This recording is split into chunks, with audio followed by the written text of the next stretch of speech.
آج یہاں پر توشہ خانہ اور سائفر دونوں کیسز لگے ہوئے تھے، تو ہم اپنی کیونکہ میں دونوں میں وکیل ہوں، میرے ساتھ انتظار پنجوتا ہیں، یہ بھی توشہ خانہ میں وکیل ہیں، ہم یہاں پر پیش ہوئے تاکہ شہادتیں جو ہیں وہ جو ریکارڈ ہونی ہیں وہ ہمارے سامنے ہوں اور ایکیوزڈ کے سامنے ہوں اور ہم ان کا کراس کر سکیں۔ جیسے کہ آپ جانتے ہیں کہ پچھلی تاریخ پر بھی ہمیں کراس کرنے کا موقع نہیں دیا گیا اور سینئر کاؤنسل سردار لطیف کھوسہ کی عدم موجودگی میں یہ کراس ہوتے رہے۔ حالانکہ ان کو بتایا بھی گیا تھا کہ وہ اس وقت الیکشن کے کاغذات جمع کرانے کے لیے لاہور گئے ہیں، مگر کورٹ نے اس کو ویٹ نہیں کیا۔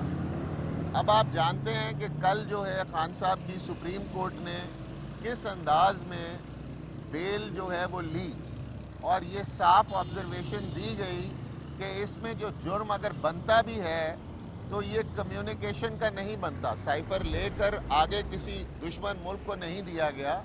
سائفر اگر نکالا بھی گیا ہے تو صرف اس حد تک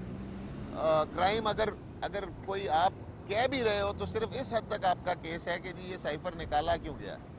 تو یہ اس کی سزا 2 سال ہے، جو کہ کچھ بھی نہیں ہے، مطلب اس میں بیل تو آپ کو ایز آف رائٹ ملتی ہے۔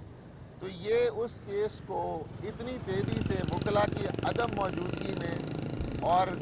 ہمارے ایکیوز کی عدم موجودگی میں چلانے کی کوشش کر رہے ہیں، یہ کانسٹیٹیوشن کے خلاف ہے، یہ ہمارے فنڈامنٹل رائٹس کے خلاف ہے اور ہمارے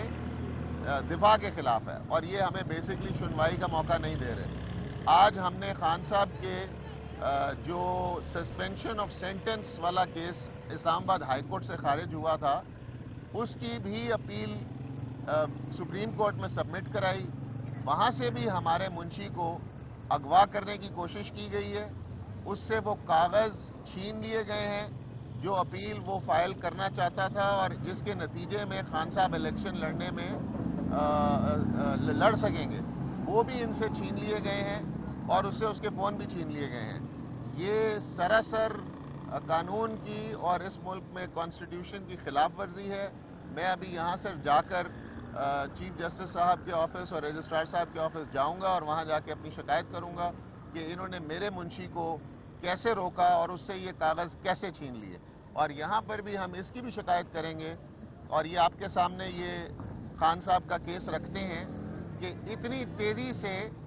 بغیر وکلا کو اندر جائے، اب میری ٹیم کا حصہ ہیں انتظار پنجوتا، ان کو روک رہے ہیں۔ یہ کس قسم کا ٹرائل ہے جو کہ وکیلوں کی غیر موجودگی میں اور ملزمان کی غیر موجودگی میں شہادتیں جس میں ریکارڈ ہو رہی ہوں، اس کی کیا حیثیت رہے گی؟ کیا یہ ہمایوں دلاور 2 کا پارٹ ادا کیا جا رہا ہے؟